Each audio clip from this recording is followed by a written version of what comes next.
Hello दोस्तों, कैसे आप लोग। आज मैं एक मोबाइल चार्जर रिपेयर करने वाला हूँ। कस्टमर मेरे पास लेके आए हैं। ये 23 वोट इसमें लिखा है। अब मुझे नहीं पता कि कितने वोट का क्या है, बट कस्टमर बोले कि यार मेरे पास अभी नया लेने के लिए पैसे नहीं, तो इसको हो सके तो बना दीजिए। तो हम सिर्फ कोशिश कर सकते हैं।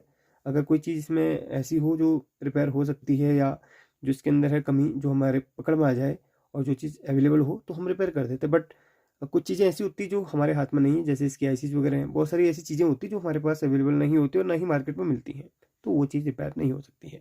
तो कोशिश करेंगे, अगर आपके पास भी कोई ऐसा खराब अडेप्टर रिपेयर होने के लिए आता है, या अडेप्टर आप एज ए कस्टमर देख रहे हैं, तो आप एक नॉलेज के लिए इस वीडियो को देख सकते हैं, जिससे आपको थोड़ा बहुत एक एक हिंट मिल जाएगा कि हाँ, आपका रिपेयर हो सकता है कि नहीं। आप किसी अच्छे टेक्नीशियन को जाकर दिखा सकते हैं, हमारी वीडियो सजेस्ट कर सकते हैं, तो वो भी वीडियो को देखकर आपके चार्जर को हो सकता है बना दें। तो चलिए स्टार्ट करते हैं वीडियो को।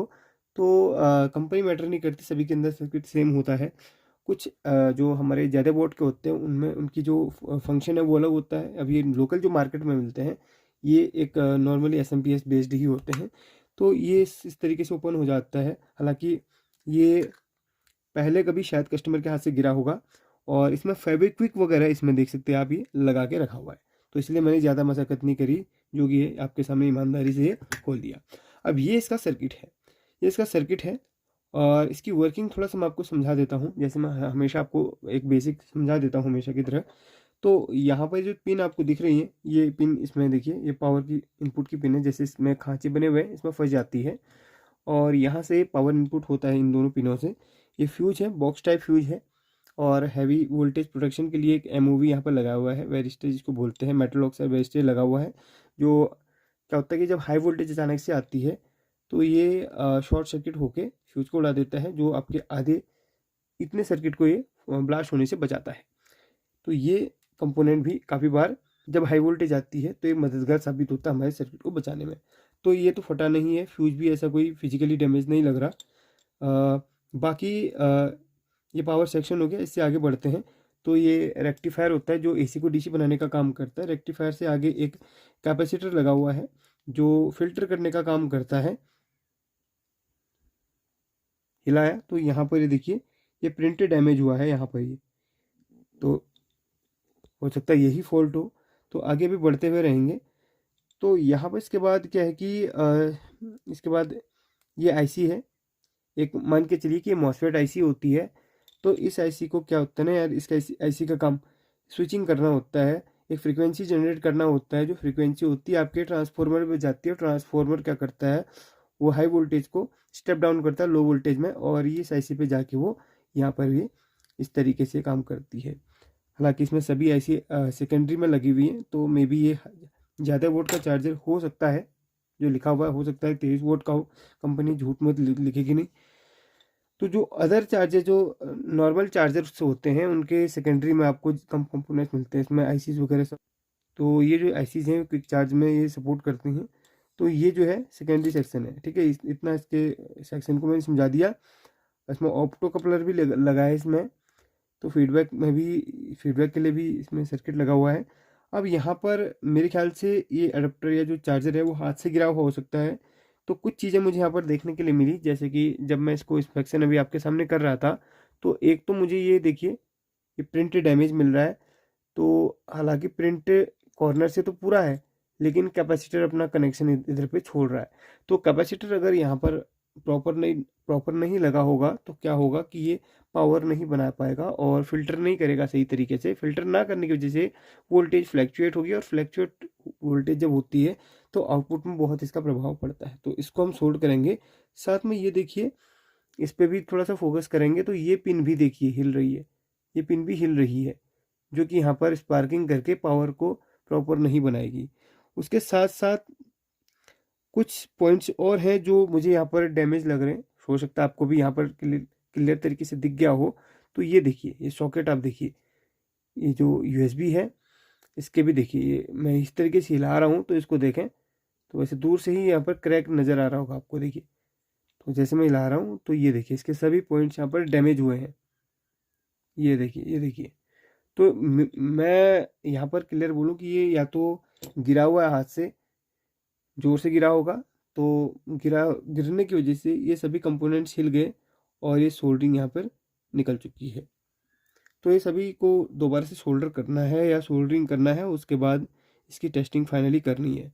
उससे पहले आप बेसिक बेसिक चीज़ें चेक कर लीजिएगा, फ्यूज़ चेक कर लीजिएगा, फ्यूज़ उड़ा तो नहीं है। देखिए इस केस में फ्यूज़ नहीं उड़ा हो सकता, क्योंकि फ्यूज़ कब उड़ता है, जब शॉर्ट सर्किट बनता है। शॉर्ट सर्किट तो इसमें बना ही नहीं है, इसमें तो मुझे लगता है कि गिर के ये ख़राब हुआ है। तो ये फ्यूज होता है, ऐसा ही कैपेसिटर भी होता है दिखने का, बट ये फ्यूज है। इस पर कैपेसिटर में माइक्रोफेरेड लिखा होता है। देखिए मैंने जैसे आपको बोला फ्यूज बिल्कुल सही है। तो फ्यूज सही है तो खराबी कहाँ से, ये जो सोल्डरिंग है वो ब्रेक होने की वजह से इसमें प्रॉब्लम क्रिएट हुई है। तो चलिए अब मैं फटाफट से क्या करता हूँ, इसमें जितने भी पॉइंट्स यहाँ पर डैमेज हुए हैं या ड्राई सोल्डरिंग की वजह से हट गए हैं, जो भी हुआ होगा, लेकिन प्रथम दृष्टया देखने से तो लगता है कि ये गिर के ये सभी पॉइंट्स डैमेज हुए हैं और 100% इसी कारण से भी हुए हैं। तो चलिए सभी को मैं शोल्डिंग करके आपको दिखाता हूँ। तो यहाँ पर मैंने सभी पॉइंट्स को दो बार शोल्डिंग कर लिया है। एक एक पॉइंट डैमेज था तो थोड़ा सा आगे स्क्रैच करके इसको इससे कनेक्ट कर लिया है, और जो पिन हिल रही थी उसको प्रॉपरली सोल्ड करके यहाँ पर फिक्स कर दिया है।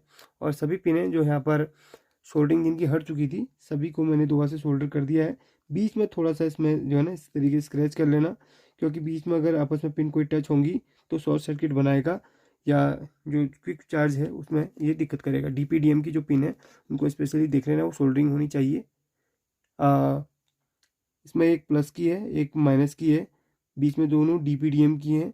तो ये जो IC है इसमें यही क्विक चार्ज के लिए काम करती है। ठीक है, ये जो IC है। चलिए अब एक बारी मैं ट्राई करता हूँ इसको। तो यहाँ पर मैं इसको टेम्परेरी अभी कनेक्ट किया हुआ है, अभी कोई भी बॉक्स के अंदर नहीं कनेक्ट किया है। तो वैसे चेक करते पहले। डाटा केबल मैंने ले ली है, और चलिए चार्ज मल्टीमीटर को ही कर लेते हैं अपने पास। टाइप सी में अभी यही उपलब्ध है। चलिए पूरे केबल को आपको दिखा देता हूँ, आपको लगे कहीं अदर सोर्सेज में इस्तेमाल कर रहा हूँ, तो ये देख लो। वैसे चार्जर में कोई भी खराबी होती ना तो हम जो है हमेशा वीडियोज बना के हमेशा आपको समझाए हुए हैं। तो ये लग गया, अभी इसको पावर दे देता हूँ मैं चार्जर को। तो देखिए मल्टीमीटर अपना चार्ज होना स्टार्ट हो गया है। अच्छा यहाँ पर एक चीज़ मैं आपको पहले दिखा देता हूँ, मेरी नज़र पड़ गई उस जगह पे, तो समझा देता हूँ। तो यहाँ पर आप देख रहे होंगे ये कैपेसिटर हल्का फूला हुआ है ना, तो फूला हुआ है तो ये वोल्टेज डिस्टर्ब कर सकता है। तो इस फूले हुए कैपेसिटर, हमेशा जब भी आपको कैपेसिटर सर्किट में फूले हुए दिखते हैं ना तो उन्हें चेंज कर देना चाहिए। देखो कुछ ज़्यादा ही फूला हुआ है। इसकी वैल्यू 16 वोल्ट और 1000 माइक्रोफेरेड है। तो 16 वोल्ट 1000 माइक्रोफेरेड का आप यहाँ पर डाल दीजिएगा। नहीं मिलता है तो 16 वोल्ट का नहीं मिल रहा है सपोज, तो आप 25 वोल्ट 1000 माइक्रोफेरेड का डाल दीजिएगा। नहीं मिलता तो 35 वोल्ट का डाल दीजिएगा। तो वैकल्प बहुत सारे विकल्प है, 10 वोल्ट भी इसमें डाल सकते हैं। वैसे 10 वोल्ट मत डालना, क्विक चार्जर है तो इसमें क्या होता है ना, इसमें अलग अलग वोल्टेज आउटपुट करता है। क्विक चार्जर हमेशा क्या होता है ना, 9 वोल्ट और 12 वोल्ट और 5 वोल्ट अलग अलग ही आउटपुट करता है ये चार्जिंग के हिसाब से। तो उस पर एक मैं वीडियो बनाऊंगा और आपके साथ में शेयर करूंगा कि किस तरीके से वर्क करता है, जो क्विक चार्जर होते हैं ना किस तरीके से वर्क करते हैं। जो स्मार्ट आईसी इसमें लगी हुई, इसी का एक मेन काम इसमें होता है। उसके बारे में एक डिस्कस अलग से वीडियो में करेंगे, आपको पूरा प्रैक्टिकल के साथ में समझाऊंगा। फिलहाल इसमें इतना ही खराबी थी जो आपको मैंने समझा दी है। तो जब भी आपके साथ ऐसे प्रॉब्लम आती है इसको ज़रूर देखें। जब मैं स्टार्टिंग में बोला था आईसी के बारे में, तो कभी कभी क्या होता है ना, इनमें ये आईसी ख़राब हो जाती है या फिर इनमें जो अदर आईसीज हैं ये ख़राब हो जाती हैं, तो इजीली ये मिलती नहीं है। तो इस आईसी के बदले आप जो प्राइमरी में जो आईसी लगी इसके बदले आप एक एसटीआर मॉड्यूल लगा सकते हैं। अगर चार्जर आपका थोड़ा सा कॉस्टली है तो सस्ता है तो फिर एसटीआर के बराबर तो कोई सा भी चार्जर मिल जाता है। वैसे इसकी प्राइस ज़्यादा नहीं, 150-200 रुपये आसपास होनी चाहिए। चलो फिर भी रिपेयर कर दिया, कस्टमर लेके आए हैं तो हमने सक्सेसफुली ठीक कर दिया। ज़्यादा खराबी नहीं थी, लेकिन कुछ चीज़ें ऐसी होती हैं जो भाई बहुत ज़्यादा दिक्कत पैदा करती हैं। ठीक है, जो चार्ज रिपेयर नहीं हो पाती है। Thank you. और भी सारी वीडियो हैं देखिए, जिनमें बहुत सारी वीडियोज में समझाया है किस तरीके से जब चार्जर को रिपेयर किया जाता है। उनसे आपको काफ़ी कुछ सीखने के लिए मिलेगा। Thank you.